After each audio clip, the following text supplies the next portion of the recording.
ঋতব্রত অভিষেকের কর্পোরেট অফিসে চাকরিটা ছাড়লেন না কেন? আজকে কেন তিনি এই কথাগুলো বলছেন? ব্রত বলে যে আমি আসল তৃণমূল, তাতে এতে কোনো লিগাল প্রবলেম নেই। দলের নাম পরিবর্তন করতে পারে, তার সিম্বল পরিবর্তন করতে পারে। প্রশ্ন উঠবে যে মমতা এতদিন কি রাজনীতি করলেন, কাদের নিয়ে রাজনীতি করলেন? তাদের কাছে গিয়ে আমার মনে হয় মমতা ব্যানার্জি ক্ষমা চাইতে হবে।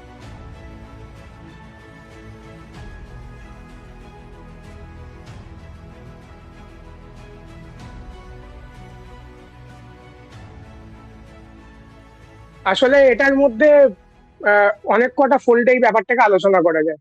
যেমন প্রথম, যে সবচেয়ে বিব্রতকর এবং ভয়ঙ্কর যে টেন্ডেন্সিটা, সেটা হচ্ছে যে আমরা দেখেছি যে কেন্দ্রের যে শাসক দল আছে বা ইউনিয়ন সরকারের যে শাসক দল আছে বিজেপি, সে কি করছে বিভিন্ন জায়গায়। প্রথমে সে ঘোড়া কেনা বেচা শুরু করেছিল, অর্থাৎ বিরোধী দলের যে এমএলএ আছে এমপি আছে তাদেরকে ভেঙে নিয়ে নেওয়া। তারপরে আমরা দেখলাম সরকার গঠন করতে পেরেছে, তারপরেও বিরোধী দল থেকে এমএলএ ভাঙিয়ে তারা নিজেদের সরকারে সামিল করে নিচ্ছে। তারপরে আমরা কি দেখতে পেলাম যে মহারাষ্ট্রে এই এনসিপি হোক বা শিবসেনা হোক, তাদের মধ্যে একটা অংশকে ভেঙে দুটো পার্টি করে দেওয়া। এক্ষেত্রে সিম্বল নিয়েও একটা গন্ডগোল হয়েছে। যারা শিবসেনার ভোটার, যারা আসলে উদ্ধব ঠাকরে কে ভোট দিতে যায় বা যারা শরদ পাওয়ারকে ভোট দিতে যায়, তারা কিন্তু ওই তীর ধনুকে, অর্থাৎ শিবসেনার যে ট্র্যাডিশনাল সিম্বল বা এনসিপির যে সিম্বল ঘড়ি চিহ্ন, তাতেই ভোট দিয়েছিল। কিন্তু এই বিজেপির এই কারসাজির কারণে এই এই ঘড়ি চিহ্ন বা তীর ধনুক চিহ্ন আর এনসিপি বা শিবসেনার কাছে ছিল না। কিন্তু যে পদ্ধতিতে বিজেপি দলটা ভাঙালো, সেই পদ্ধতিটা কিন্তু লিগাল। লিগাল পদ্ধতিটা কি না, আমাদের অ্যান্টি ডিফেকশন ল আছে। সেই অ্যান্টি ডিফেকশন ল অনুযায়ী নির্বাচিত জনপ্রতিনিধিদের একটা পার্সেন্টেজ হয়। সেই পার্সেন্টেজ যদি দাবি করে যে আমরা আহ, একটা দল বা আমরাই হচ্ছে দলের আসল লোক, তাহলে তাদের লিগালি কিন্তু কিছু বলার নেই। কোশ্চেনটা হচ্ছে মরাল। মরাল কোশ্চেন কোন দিক থেকে? সেটা হচ্ছে এমন একটা শাসক দল, সে, অর্থাৎ ইউনিয়ন সরকারের যে শাসক দল আছে, যে ভারতকে একটা এককেন্দ্রিক দেশ বানাতে চায়। আসলে ভারত তো অনেক কটা দেশের সমষ্টি, অনেক কটা জাতির সমষ্টি, তাদের একটা ইউনিয়ন।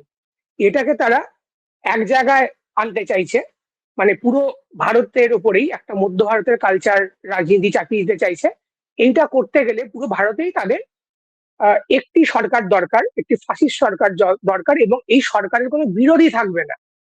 এই বিরোধী তারা রাখছে না, বিরোধীদের এমএলএ কিনে নিয়ে নিজেদের সরকারে সামিল করে, এমনকি সরকার যদি গঠন হয়েও যায়, তারপরেও সে বিরোধীদেরকে ভাঙিয়ে দিচ্ছে বা বিরোধী দলগুলোকে দুর্বল করে দিচ্ছে, ভেঙে দিচ্ছে। এই টেন্ডেন্সিটা ভারতের গণতন্ত্রের জন্য ভয়ঙ্কর একটি পরিণামের দিকে নিয়ে যাচ্ছে। কারণ মানুষের কাছে যদি বিরোধী না থাকে, তাহলে পার্লামেন্টারি বিরোধীদের উপরেই যদি মানুষের আস্থা চলে যায়, তাহলে মানুষ অন্য পথ নেবে, যেটা কারো স্বাস্থ্যের জন্য ভালো হয় না। সেটা আমরা বাংলাদেশ দেখেছি, সেটা আমরা নেপাল দেখেছি। যখন মানুষ হোপলেস সিচুয়েশনে চলে যায়, তখন কি হতে পারে?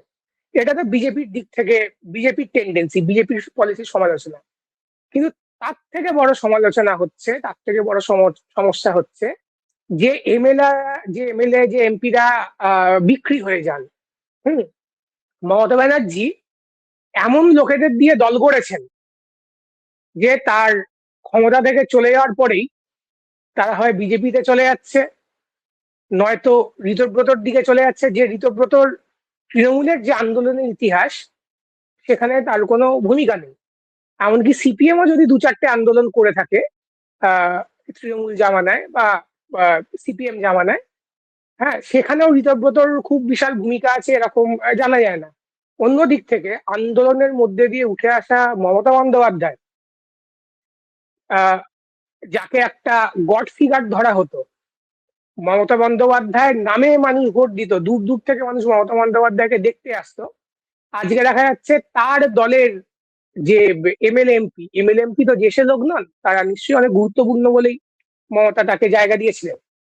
তারা যেইভাবে মমতাকে ছেড়ে চলে যাচ্ছে, সেখান থেকে আহ আহ, একদিকে যারা ছেড়ে চলে যাচ্ছে তাদের সততা নিয়ে যেরকম প্রশ্ন উঠবে, তেমনি এটাও প্রশ্ন উঠবে যে মমতা এতদিন কি রাজনীতি করলেন, কাদের নিয়ে রাজনীতি করলেন, কোন পদ্ধতিতে রাজনীতি করলেন। ফলত আহ এটা যে ভারতের রাজনীতির দেউলিয়াপনা, সেটা সরকারের দিক থেকে হোক, বিরোধী দলের দিক থেকে হোক, এটা দু ক্ষেত্রেই সত্যি। লিগালি যদি ঋতব্রত বলে যে আমি আসল তৃণমূল, তাতে এতে কোনো লিগাল প্রবলেম নেই।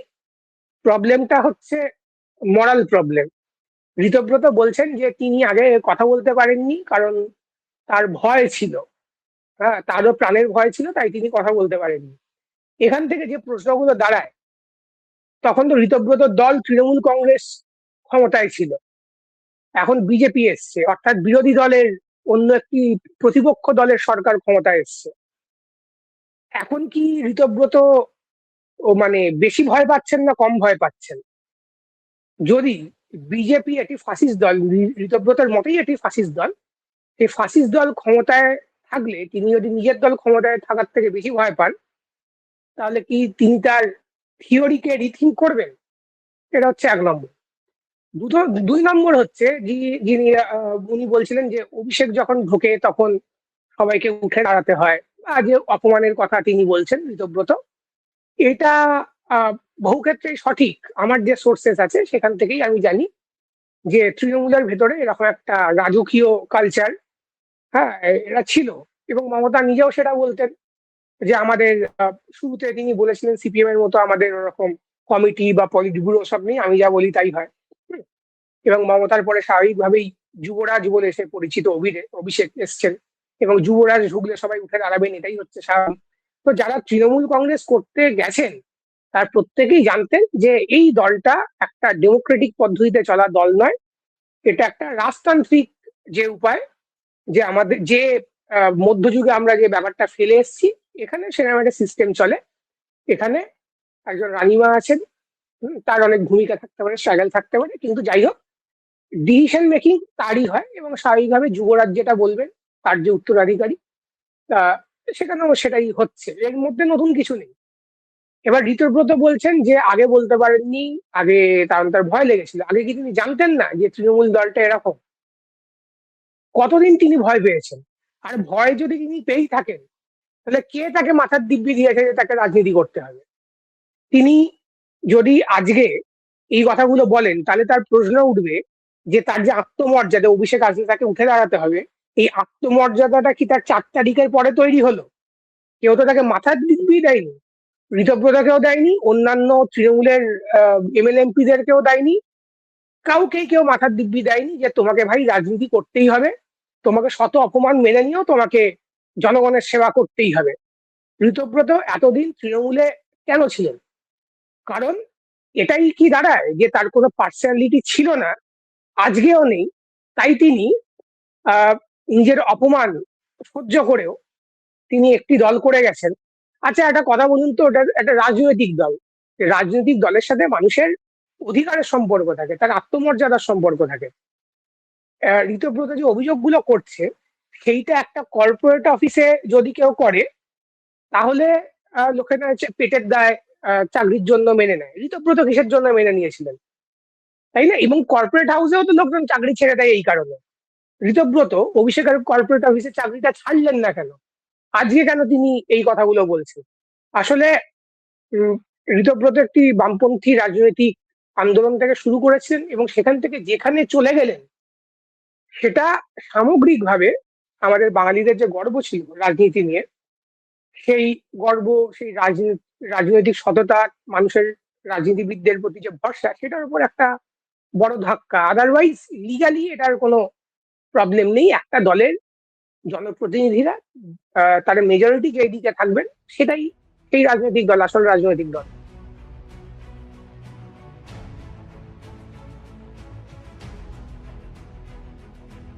ডেফিনেটলি, মানে ফেক নিউজ ছাড়া বিজেপি, মমতা ছাড়া তৃণমূল আর ফ্যাটলেস বাটার একই জিনিস। হ্যাঁ, ফ্যাটলেস বাটার খুব বিচ্ছিরি খেতে, মেরে, হ্যাঁ, অকল্পনীয় একটা ব্যাপার। তো তৃণমূল ছাড়া মমতা ব্যানার্জি, ফেক নিউজ ছাড়া বিজেপি, পুরো ব্যাপারটা একই রকম। এবার জনসমর্থন আছে কিনা, সেটা আমরা স্পেকুলেশন করে বলতে পারি জনসমর্থন নেই, কিন্তু জনসমর্থন আছে কিনা সেটা তো কোন নির্বাচন হলে তখন বোঝা যাবে, তাই না? কিন্তু এখনো পর্যন্ত যেটা বলা যায়, সেটা হচ্ছে মমতা বন্দ্যোপাধ্যায় এবং শুভেন্দু অধিকারী বা অন্যান্য অনেকেই দীর্ঘদিন মার খেয়ে আন্দোলন করে নিজেদের যে জনভিত্তি, জনসমর্থন তৈরি করেছেন, ঋতব্রত বা তার সাথে যে এমএলএরা আছে তাদের মনে হয় না সেই জনসমর্থন আছে। কারণ আমি জানি না যে আমাদের যারা দর্শকরা আছে বা আপনি, আমি তো অন্তত মনে করতে পারছি না যে এমন কোনো আমরা আন্দোলন দেখেছি কিনা যেখানে ঋতব্রত বা তার একজনের এমএলএ ব্যাপকভাবে মাস মোবিলাইজ করে পুলিশের লাঠি খেয়ে মার খেয়ে জেলে গিয়ে কোনো আন্দোলন করেছে কিনা। হুম, মানুষের মধ্যে যদি সেই কানেকশনটাই না থাকে, তাহলে ওই দুটো ভাষণ দিয়ে ফেসবুকে কথা বলে এই ব্যাপারটা কিভাবে সম্ভব আহ মাথায় আসছে না। ঋতব্রত তার হয়তো 5 বছরের জন্য তার সেই রাজনৈতিক যে কেরিয়ার সেটাকে বজায় রাখলেন। একটা কম্প্রোমাইজ হয়তো কোনো কারণে তাকে করতে হয়েছে বলে অনেকে মনে করছে। তবে এই এমএলএ দের ভবিষ্যৎ 5 বছর পর আর খুব একটা থাকবে বলে মনে হয় না, যদি না এর পেছনে আরএসএস এর কোনো ব্যাকিং থাকে, কোনো প্ল্যানিং থাকে।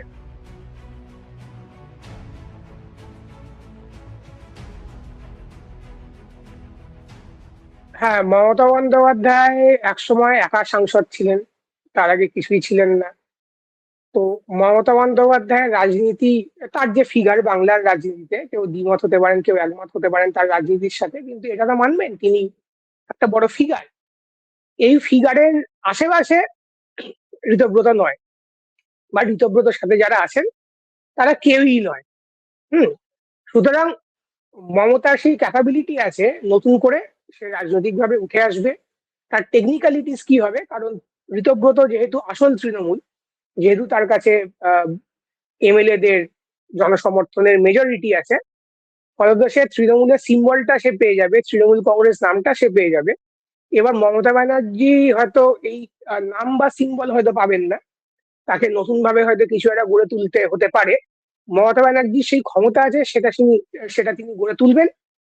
কিন্তু তার সাথে আবার এটাও ঠিক যে 2011 সাল অব্দি মমতার বিরুদ্ধে এত, বা তার আহ, শাসনের বিরুদ্ধে, তার ভাইপোর বিরুদ্ধে, তার ক্লোজ যারা ছিল তাদের বিরুদ্ধে এত অভিযোগ ছিল না। হুম। 2011 সালের আগে মানুষ মমতা ব্যানার্জির শাসন দেখেনি। 2011 সালের আগে মমতা ব্যানার্জির ইমেজ এইভাবে ড্যামেজ হয়নি যেটা হয়েছে। কিন্তু মমতা ব্যানার্জি একজন স্কিল্ড পলিটিশিয়ান, তিনি গ্রাউন্ডের সাথে যোগাযোগ রাখেন, এবং ফলত ব্যক্তি মমতার বয়সও হয়েছে। এবার এই এতগুলো ইকুয়েশনের ওপর দাঁড়াবে যে মমতা ব্যানার্জি আবার ঘুরে দাঁড়াতে পারেন কিনা, তার বয়স তাকে পারমিট করে কিনা, বা 15 বছর ক্ষমতায় থাকার কারণে তার বিরুদ্ধে মানুষের যে ক্ষোভ তৈরি হয়েছে, এগুলোকে ওভারকাম করে তিনি আবার দাঁড়াতে পারেন কিনা, এই দাঁড়াবার স্কিল মমতা ব্যানার্জির আছে, যেটা ঋতব্রত বা অন্য অনেকেরই নেই।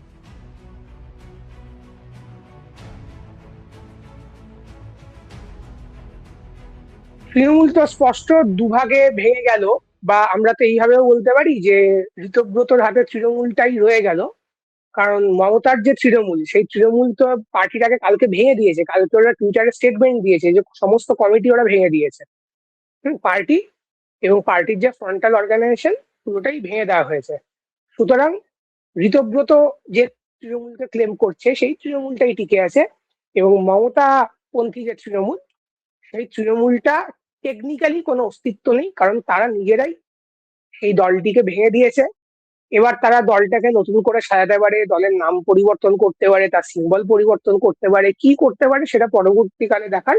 কিন্তু আপাতত তৃণমূল কংগ্রেস বলে আমরা যেটাকে চিনি, সেই মমতাবিহীন তৃণমূল, অনেকটা ফ্যাগলেস বাটার এবং ফেক নিউজ বিহীন বিজেপির মতো, সেটা এখন আহ ঋতব্রতর কাছেই আছে। যতই সেটা মানে আহ, মানে উদ্ভট হোক, মমতাবিহীন তৃণমূল ব্যাপারটা, হুম, সেটা টিকে আছে, সেটা ঋতব্রতর হাতেই আছে টেকনিক্যালি।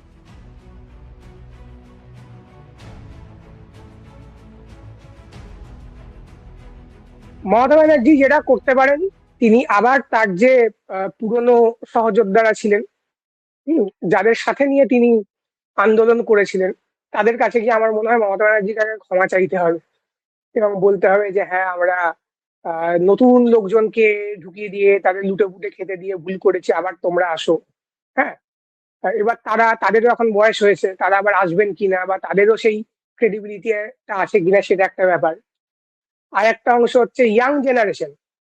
আসলে ইয়াংদের মধ্যে কিছু লোক আছে, হ্যাঁ, খুব হাতে গোনা কিছু লোক এখনো আছে, যারা মমতা ব্যানার্জিকে আইডল মনে করে, মমতা ব্যানার্জিকে ফলো করে। তারা বা যারা মনে করে যে বিজেপির বিরুদ্ধে লড়াই করতে গেলে মমতা ব্যানার্জি একমাত্র হচ্ছে প্রধান শক্তি, এরকম একটা ছোট্ট একটা ইয়াংদের অংশকে পাবেন। তাদেরকে ট্রেন করে তিনি সিজন পলিটিশিয়ান বানাতে পারেন কিনা দেখার। আদারওয়াইজ এই যে তৃণমূল ছাত্র পরিষদের যে অংশটা, টোটালটাই তো একটা দুর্নীতি আকণ্ঠ নিমজ্জিত একটি লুম্পেনদের বাহিনী তিনি তৈরি করেছিলেন। হুম। এটা পুরোটাই এবিপি হবে। এই যে ছাত্রদের ব্যাপক অংশের তৃণমূল ছাত্র পরিষদের ব্যাপক অংশের সমর্থন, যারা তাকে মা বলতো তারা এখন শুভেন্দুকে বাবা বলবে, তাদেরটা তিনি পাবেন না। মমতা ব্যানার্জি এই বয়সে আবার নতুন যে হাতে হাতে গোনা কয়েকজন তরুণ তরুণীকে পাবেন, বা পুরনো বয়স্কদের পাবেন, যারা দীর্ঘদিন ধরে কিছু একটা করেছেন, মমতার সাথে লড়াই করেছেন, তাদের যদি আবার তিনি ফিরে পান, হয়তো একটা ফরমেশনের দিকে যাবেন। তবে সেই ফরমেশন কতটা সফল হবে এটা নিয়ে আমার একটু সন্দেহ আছে। সন্দেহ থাকার কারণ হচ্ছে এই যে সময়টা, যে সময় মানুষ চরমভাবে বিপদে পড়েছে, হকারদের দোকান ভাঙা হচ্ছে, ওদিকে আহ ঘোষেদের আমরা দেখলাম যে এক একজনের 9 লাখ টাকা থেকে 2 কোটি টাকা পর্যন্ত লোন আছে, তাদের পাশে কেউ থাকলো না।